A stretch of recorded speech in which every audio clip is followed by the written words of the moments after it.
प्यारे बच्चों, आप सभी लॉकडाउन के कारण अपने अपने घरों में हैं। ऐसे समय में हम लेकर आए हैं आपके लिए डिजी साथ कार्यक्रम। इसके माध्यम से आप प्रत्येक दिन सोमवार से शुक्रवार तक पूर्वाह्न 10 से 12 तथा अपराह्न 1 से 2 बजे तक अपने अपने कक्षाओं के अनुरूप कार्यक्रम देख सकेंगे। स्कूली शिक्षा एवं साक्षरता विभाग, झारखंड। नमस्ते दोस्तों, झारखंड सरकार के डिजी साथ प्रोग्राम में आप सभी का एक बार फिर से स्वागत है। आज के इस वीडियो में हम दूरदर्शन के माध्यम से क्लास 12 की पढ़ाई करेंगे। तो चलिए देख लेते हैं कि आज हम क्या पढ़ेंगे। आज क्लास 12 में हम मैथ्स में सातत्य तथा अवकलनीयता पार्ट 1 को पढ़ेंगे। इसी तरह फिजिक्स में हम स्थिर विद्युत विभव तथा धारिता के पार्ट 6 और 7 को पढ़ेंगे। इन सभी वीडियो के साथ हम कुछ रोचक प्रश्नों को भी हल करेंगे। दोस्तों, आप सबसे उम्मीद है कि आपने अपनी कॉपी और कलम अपने साथ रखी होगी, जिसमें आप जरूरी बातों को नोट करेंगे। तो चलिए देख लेते हैं आज का एपिसोड।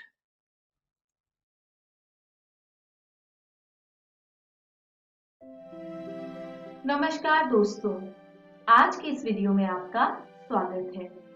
आज हम पढ़ेंगे आपकी गणित की पुस्तक का पाठ 5, जिसका नाम है सातत्य तथा अवकलनीयता। अब यदि इसी पाठ के नाम को आप अंग्रेजी में जानना चाहें तो वह कहलाता है कॉन्टिन्यूटी एंड डिफरेंशिएबिलिटी। तो चलिए इस पाठ के पहले भाग में आगे बढ़ते हैं और जानते हैं आज के इस वीडियो में हम क्या पढ़ेंगे। आज हम पढ़ेंगे भूमिका यानी इंट्रोडक्शन और सातत्य यानी कॉन्टिन्यूटी। तो शुरू करते हैं पहले विषय के साथ। भूमिका में हम जानेंगे कि इस पाठ में हम किन विषयों पर चर्चा करने वाले हैं। तो सबसे पहला विषय होगा सातत्य। इसमें हम जानेंगे कि सातत्य होता क्या है, या फिर यदि हम किसी फलन को कहते हैं कि वह सातत्य है तो ऐसा कब होता है। फिर हम देखेंगे अवकलनीयता, यानी किसी भी फलन की अवकलनीयता को किस प्रकार परिभाषित किया जाता है। और आखिर में हम जानेंगे कि सातत्य तथा अवकलनीयता आपस में किस तरीके से जुड़े हुए हैं, या हम ये भी कह सकते हैं कि सातत्य तथा अवकलनीयता में संबंध। तो चलिए आगे बढ़ते हैं और सातत्य का अर्थ जानते हैं। आइए एक उदाहरण देखते हैं। आपके सामने एक फलन कुछ विचित्र प्रकार से परिभाषित है, लेकिन ऐसा फलन आपने कक्षा 11वीं में भी देखा होगा।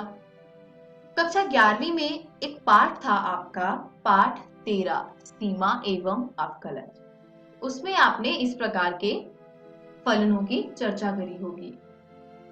ये फलन आप पढ़ते कैसे हैं? ये फलन इस प्रकार से पढ़ा जाता है कि f ऑफ x का मान 1 होगा यदि x का मान या तो 0 होगा या 0 से छोटा होगा, और दूसरी स्थिति ये होगी कि f ऑफ x बराबर होगा 2 जब x का मान जो है वो 0 से बड़ा होगा। आइए एक आलेख देखते हैं। ये आलेख जो है ये आपके सामने जो फलन दिया गया है इसी का आलेख है। x का मान जब 0 होगा तो वो बिंदु कहाँ रहता है? वो बिंदु रहेगा y अक्ष पर, और जब x का मान 0 से छोटा है तो x के ऋणात्मक दिशा की ओर देखा जाएगा। अब इस बिंदु को निर्देशांक दिए गए हैं 0,1। ऐसा क्यों? ऐसा इसलिए कि जब x का मान 0 या 0 से छोटा है तब f ऑफ x यानी जो y है उसका मान 1 है। अब यदि मैं दूसरी स्थिति को देखूं, x का मान जब 0 से बड़ा है यानी ये जो है वो धनात्मक दिशा में है, x के सभी धनात्मक मानों की चर्चा की गई है, तब उसको आप इस बिंदु से दर्शाएंगे जिसके निर्देशांक है 0,2। यानी जब x का मान 0 से बड़ा है तो f ऑफ x का मान 2 है। अब f ऑफ x का मान जो है वो x के मान के हिसाब से बदल रहा है, तो इस कारण आप ये कह सकते हैं कि यह जो फलन है वह सातत्य नहीं है। आइए आगे बढ़ते हैं और एक और उदाहरण देखते हैं। यहाँ पे f ऑफ x का मान 1 है जब x का मान 0 के बराबर नहीं है, और f ऑफ x का मान 2 है जब x का मान 0 के बराबर है। तो इसका जो आप यहाँ पे आलेख देख रहे हैं उसको आप समझने की कोशिश कीजिए, जैसे हमने पिछला आलेख समझा था। x का मान जब 0 के बराबर नहीं है तब y बराबर एक रेखा खींच दी गई है, और x का मान जब 0 है यानी y अक्ष पर, वहां पर f ऑफ x का मान 2 है, तो निर्देशांक लिख दिए गए हैं 0,2। ये फलन जो है वह भी सातत्य नहीं है। चलिए आगे बढ़ते हैं और सातत्य की परिभाषा देखते हैं। मान लीजिए कि f वास्तविक संख्याओं के किसी उप समुच्चय में परिभाषित एक वास्तविक फलन है, और मान लीजिए कि f के प्रांत में c एक बिंदु है, तब f बिंदु c पर संतत है यदि limit x tending to c f of x is equal to f of c। आइए आप आगे बढ़ते हैं और कुछ रोचक तथ्य देखते हैं। पहला तथ्य है एक फलन x बराबर c पर संतत है यदि फलन x बराबर c पर परिभाषित है, और यदि x बराबर c पर फलन का मान x बराबर c पर फलन की सीमा के बराबर है। अगला तथ्य है यदि x बराबर c पर फलन संतत नहीं है तो हम कहते हैं कि c पर f असंतत यानी डिसकंटिन्यूअस है, तथा c को एक असांतत्य का बिंदु यानी पॉइंट ऑफ डिसकंटिन्यूटी कहते हैं। आप इन तथ्यों से समझे क्या? पहले तथ्य में कहा गया फलन x बराबर c पर संतत होगा यदि फलन का मान और फलन की सीमा उस बिंदु पर आपस में बराबर हो जाती है, और जब फलन संतत नहीं होता तब हम कहते हैं कि फलन असंतत है। और जिस बिंदु पर हमने जांचा होता है कि फलन संतत है या नहीं, उस बिंदु को असांतत्य का बिंदु कहा जाता है। चलिए आगे बढ़ते हैं और एक उदाहरण देखते हैं। उदाहरण में कहा गया है x बराबर 1 पर फलन f ऑफ x बराबर 2x जमा 3 के सातत्य की जांच कीजिए। तो यहाँ पर आप इसको हल कैसे करेंगे? सबसे पहले देखेंगे कि x बराबर 1 पर फलन परिभाषित है, तो f ऑफ 1 बराबर हो जाएगा 2 गुना x की जगह पर 1 रख दीजिए जमा 3, यानी 2 गुना 1 जमा 3 जो कि आ जाता है 5। अब हमने देख लिया कि x बराबर 1 पर फलन परिभाषित है और मान भी ज्ञात कर लिया x बराबर 1 पर। अब हम x बराबर 1 पर फलन की सीमा ज्ञात करते हैं। तो हम सीमा कैसे ज्ञात करेंगे?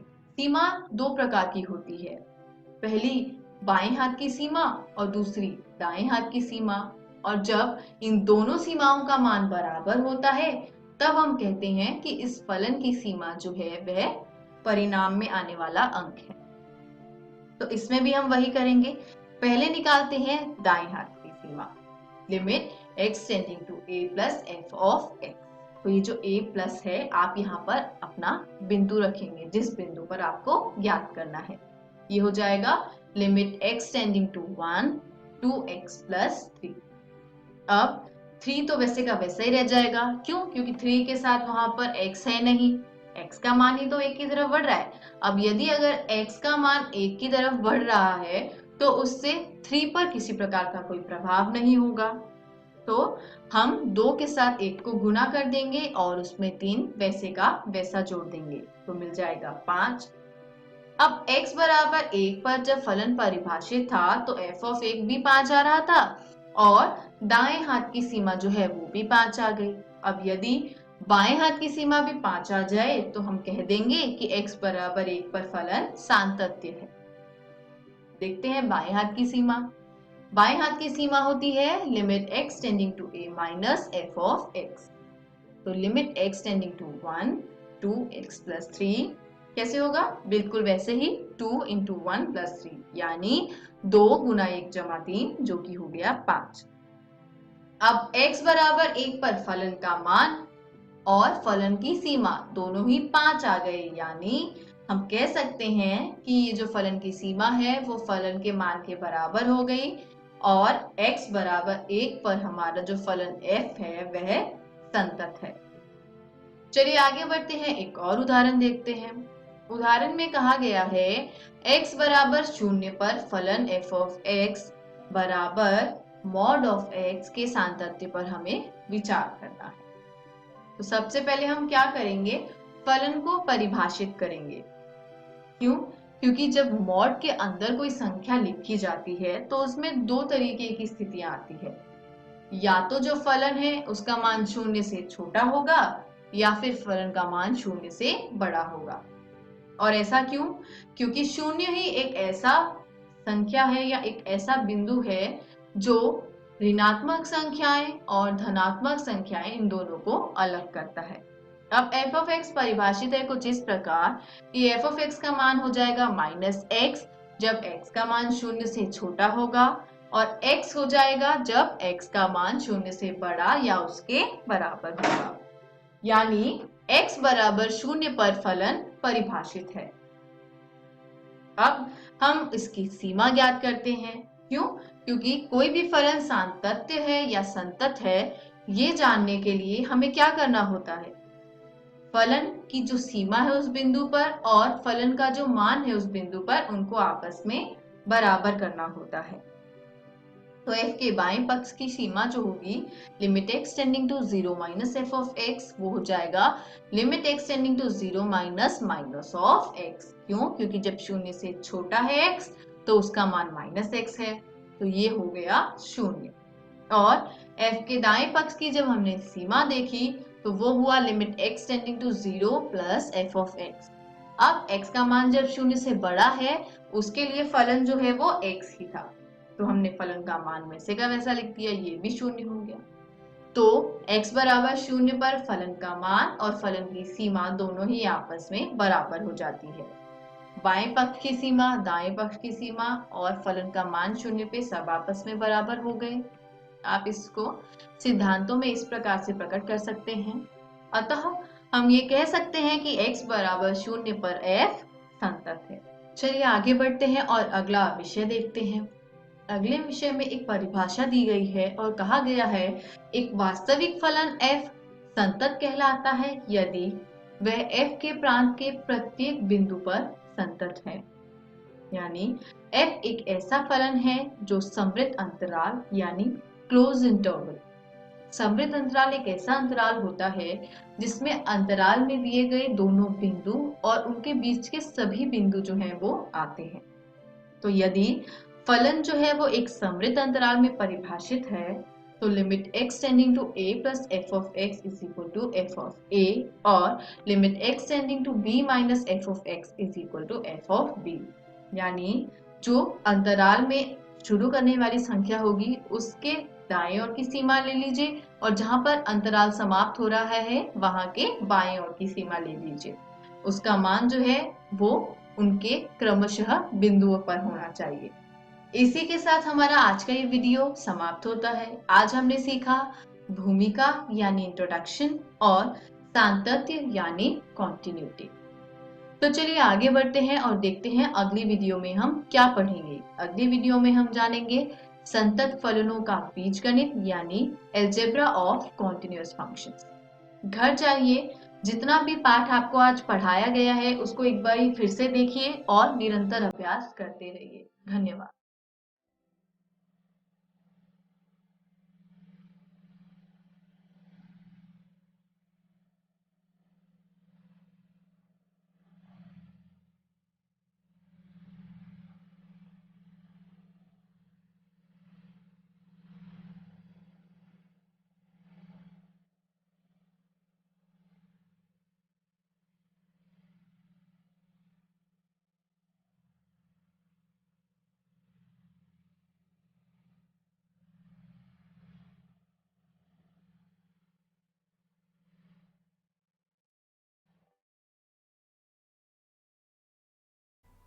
हेलो दोस्तों, भौतिकी की इस कक्षा में आप सभी का स्वागत है। दोस्तों, आज के इस वीडियो में हम अध्याय 2 स्थिर वैद्युत विभव तथा धारिता का छठा भाग समझेंगे। आज के इस वीडियो में हम बात करेंगे समांतर प्लेट संधारित्र की और जानेंगे धारिता पर परावैद्युत का प्रभाव। तो आइए सबसे पहले शुरू करते हैं समांतर प्लेट संधारित्र से और खोजते हैं कि इस प्रकार के संधारित्र की धारिता कितनी होती है। तो दोस्तों, एक समांतर प्लेट संधारित्र में दो पतली चालक पट्टिकाओं को एक दूसरे के सामने समानांतर रखा जाता है और इन्हें एक छोटी सी दूरी से पृथक किया जाता है। दोनों पट्टिकाओं के बीच की दूरी के तुलना में इन पट्टिकाओं का क्षेत्रफल बहुत ज्यादा होता है, जिसकी वजह से इन पट्टिकाओं के बीच बनने वाला विद्युत क्षेत्र एक समान होता है। इनमें से एक पट्टिका को बैटरी के धनात्मक टर्मिनल से जोड़ा जाता है, जिसकी वजह से इस पर धनात्मक Q आवेश उत्पन्न हो जाता है, जबकि दूसरी पट्टिका को बैटरी के ऋणात्मक टर्मिनल से जोड़ा जाता है और जिसकी वजह से इस पट्टिका पर ऋणात्मक Q आवेश उत्पन्न हो जाता है। अब धारिता जानने के लिए हम संधारित्र से जुड़ी कुछ राशियों को जान लेते हैं। दोस्तों, यहाँ पर Q संधारित्र पर आवेश कहा जाता है, जबकि D दोनों पट्टिकाओं के बीच की दूरी है। A को चालक पट्टिका का क्षेत्रफल कहा जाता है। इसके अलावा दोनों पट्टिकाओं के बीच बनने वाला विद्युत क्षेत्र E से दर्शाया जाता है। इनके साथ साथ दोनों पट्टिकाओं पर पृष्ठीय आवेश घनत्व जो Q/A होता है, इसे सिग्मा से दर्शाया जाता है और दोनों पट्टिकाओं के बीच उपस्थित वायु या किसी कुचालक पदार्थ की पारगम्यता को एप्सिलॉन नॉट से दर्शाया जाता है। तो दोस्तों, धारिता को जानने के लिए हम सबसे पहले मान लेते हैं कि चालक पट्टिकाओं के बीच वायु या निर्वात उपस्थित है।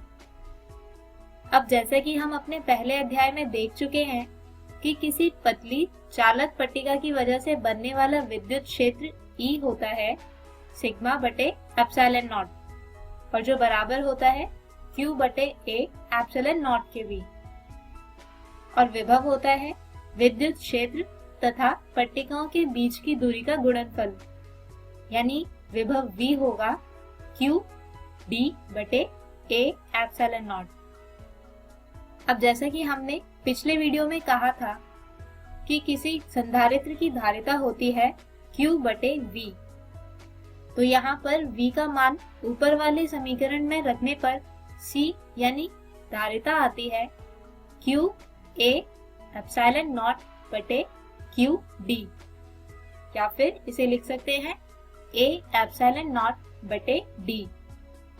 आइए अब एक और परिस्थिति लेते हैं जिसमें पट्टिकाओं के बीच कोई कुचालक पदार्थ यानी कि कोई परावैद्युत उपस्थित है। मान लेते हैं कि इस परावैद्युत की मोटाई T है और इस पदार्थ की वैद्युत प्रवृत्ति एप्सिलॉन है। इसके अलावा K इस पदार्थ का परावैद्युत स्थिरांक कहा जाता है।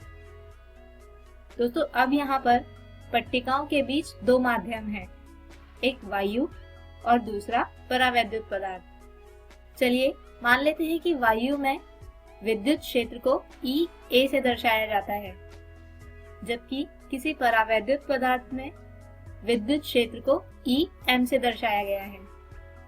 अब जैसा कि हमने कहा था कि विभव होता है E/D, तो यहाँ पर दो माध्यम होने की वजह से विभव V होगा EA/D-T जमा EM/T, यानी वायु में विद्युत क्षेत्र और वायु माध्यम की मोटाई का गुणनफल तथा परावैद्युत पदार्थ में विद्युत क्षेत्र और परावैद्युत पदार्थ की मोटाई का गुणनफल का योग।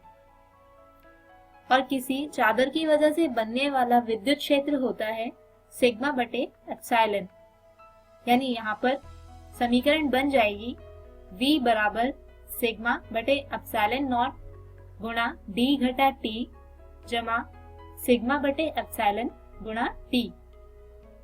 अब सिग्मा और एप्सिलॉन का मान रखने पर समीकरण आती है V बराबर Q बटे A एप्सिलॉन नॉट गुणा D घटा T जमा Q बटे A एप्सिलॉन नॉट K गुणा T, जिसे हल करने पर आता है विभव V बराबर Q बटे A epsilon not bracket T घटा T जमा T बटे K। और जैसा कि हम जानते हैं कि धारिता होती है Q बटे V, तो विभव V का मान ऊपर वाली समीकरण से इस समीकरण में रखें तो धारिता आएगी C बराबर Q बटे A epsilon not bracket D घटा T जमा T बटे K, जिसे हल करने पर आता है C बराबर A एप्सिलॉन नॉट बटे D घटा T जमा T बटे K।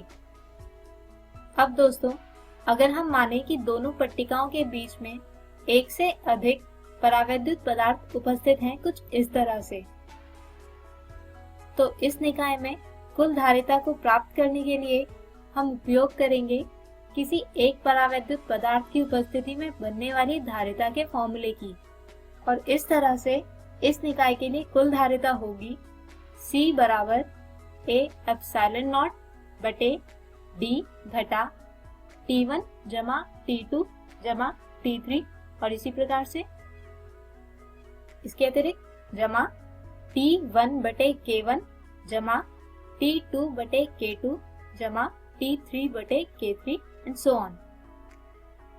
तो हम उम्मीद करते हैं कि आपको आज का ये वीडियो समझ आया होगा।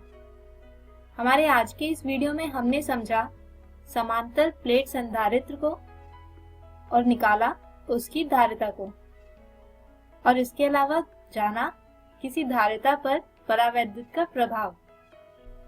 हमारे अगले वीडियो में हम बात करेंगे अगले विषय संधारित्रों के संयोजन की, जो मुख्यतः दो प्रकार से होते हैं, श्रेणी क्रम संयोजन तथा पार्श्व क्रम संयोजन। तब तक के लिए गुड बाय। हेलो दोस्तों, भौतिकी की इस कक्षा में आप सभी का स्वागत है। दोस्तों, आज के इस वीडियो में हम अध्याय 2 स्थिर वैद्युत विभव तथा धारिता का 7वां भाग समझेंगे। आज के इस वीडियो में हम समझेंगे संधारित्रों के संयोजन को, जो मुख्यतः दो प्रकार के होते हैं, श्रेणी क्रम संयोजन तथा पार्श्व क्रम संयोजन, जिन्हें हम इस वीडियो में एक एक कर समझेंगे और प्राप्त करेंगे कि ऐसे संयोजन की कुल धारिता कितनी होती है। तो आइए शुरू करते हैं संधारित्रों के संयोजन को। इसमें सबसे पहले हम बात करेंगे श्रेणी क्रम संयोजन की और उसके बाद पार्श्व क्रम संयोजन की। तो दोस्तों, श्रेणी क्रम संयोजन में संधारित्र एक दूसरे के दाएं बाएं में जुड़े रहते हैं। अब जैसा कि आप यहाँ इस चित्र में भी देख सकते हैं कि ये तीनों ही संधारित्र आपस में दाएं बाएं में जुड़े हैं, जिसकी वजह से संधारित्र का ऋणात्मक सिरा दूसरे संधारित्र के धनात्मक सिरे से जुड़ा हुआ है। यहाँ पर इन तीनों ही संधारित्रों की धारिता क्रमशः C1, C2 तथा C3 है, जबकि इनकी वजह से बनने वाला विभवांतर V1, V2 तथा V3 है। दोस्तों, इस तरह के संयोजन में सभी संधारित्र पर एक समान आवेश उत्पन्न होता है, जिसे यहाँ Q से दर्शाया गया है। तो इस परिपथ में कुल विभवांतर V प्रत्येक संधारित्र के विभवांतर का योग होगा, यानी V बराबर V1 जमा V2 जमा V3। अब जैसा कि हम जानते हैं कि V1 होता है Q बटे C1, ठीक इसी तरह V2 होगा Q बटे C2 तथा V3 होगा Q बटे C3। तो कुल विभवांतर V को लिखा जा सकता है V बराबर Q बटे C1 जमा Q बटे C2 जमा Q बटे C3। दोस्तों, इस समीकरण के दाईं पक्ष में Q को कॉमन निकालकर अगर हम बाएं पक्ष की ओर ले जाएं तो V बटे Q जो बराबर होता है 1 बटे C के, वो आएगा 1 बटे C1 जमा 1 बटे C2 जमा 1 बटे C3। यानी श्रेणीक्रम संयोजन में सभी संधारित्रों की कुल धारिता होती है 1 बटे C बराबर 1 बटे C1 जमा 1 बटे C2 जमा 1 बटे C3 के। यानी हम इन तीनों संधारित्रों को एक ऐसे संधारित्र से प्रतिस्थापित कर सकते हैं जिसकी धारिता इनकी कुल धारिता के बराबर हो। आइए अब बात करते हैं दूसरे प्रकार के संयोजन की, जो कहा जाता है पार्श्वक्रम या समांतर संयोजन। दोस्तों, इस प्रकार के संयोजन में संधारित्र ऊपर नीचे जुड़े होते हैं, यानी इन सभी संधारित्रों के धनात्मक सिरे एक साथ जबकि ऋणात्मक सिरे एक साथ जुड़े रहते हैं। अब जैसे यहाँ इस चित्र में इन तीनों ही संधारित्र जिनकी धारिता क्रमशः C1, C2 तथा C3 है, ऊपर नीचे जुड़े हैं। इसके अलावा इस प्रकार के संयोजन में किसी एक संधारित्र के लिए विभवांतर का मान वही होता है जो इस पूरे परिपथ के लिए है, और इस विभवांतर को बनाए रखने के लिए हर एक संधारित्र ठीक उसी प्रकार से आवेशित भी होता रहता है। यानी इस परिस्थिति में जो चीज बदलती है वो है आवेश। यानी इस परिपथ में कुल आवेश प्रत्येक संधारित्र पर मौजूद आवेशों का योग होगा। यानी हम लिख सकते हैं कि कुल आवेश Q बराबर होगा Q1 जमा Q2 जमा Q3 के। अब जैसा कि हमें पता है कि Q1 बराबर होता है C1 गुणा V के, ठीक इसी प्रकार Q2 बराबर होगा C2 गुणा V और Q3 बराबर होगा C3 गुणा V के। तो यहाँ पर कुल आवेश Q होगा C1V जमा C2V जमा C3V। दोस्तों, यहाँ से V को कॉमन निकालकर और समीकरण के बाएं पक्ष की ओर ले जाने पर Q बटे V जो बराबर होता है C के, वह आता है C1 जमा C2 जमा C3।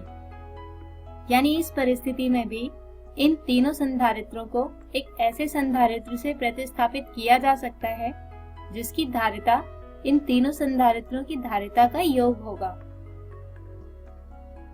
आइए अब आज के इस वीडियो में समझाए गए विषयों पर आधारित एक उदाहरण समझते हैं। प्रश्न है, दो संचकों को जिनकी धारिताएं 5 माइक्रोफैरड और 10 माइक्रोफैरड है, श्रेणी क्रम में जोड़े गए हैं और 10 वोल्ट का विभवांतर संयोजन पर लगा दिया गया है। संचकों पर आवेश का परिमाण निकालें।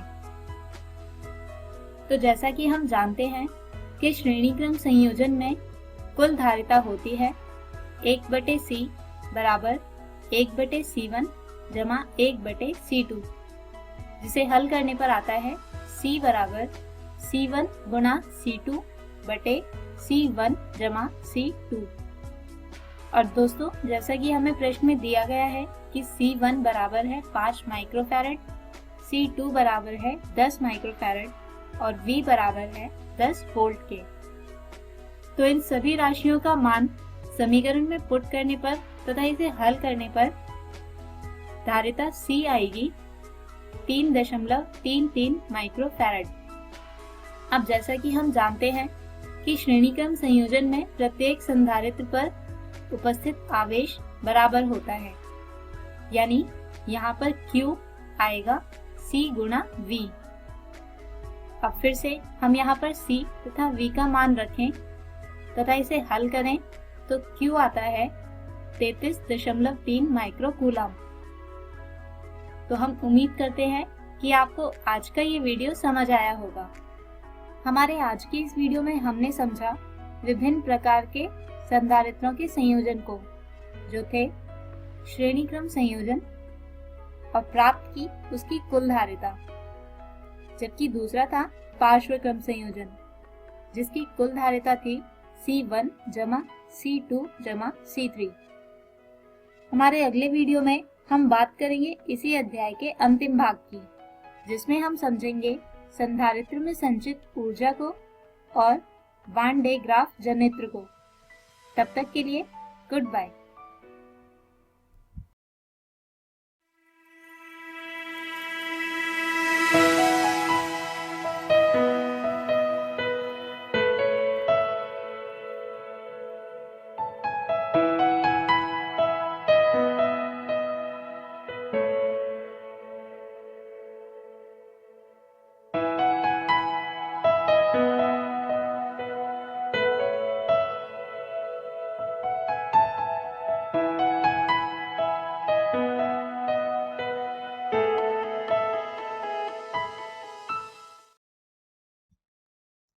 हेलो दोस्तों, आशा है कि आपको आज का पाठ पढ़ने में बहुत मजा आया होगा।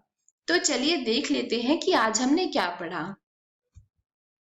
दोस्तों, आज हमने क्लास 12 में मैथ्स के चैप्टर सातत्व तथा अवकलनीयता को पढ़ा और फिजिक्स में हमने स्थिर विद्युत विभव तथा धारिता के पाठ को पढ़ा।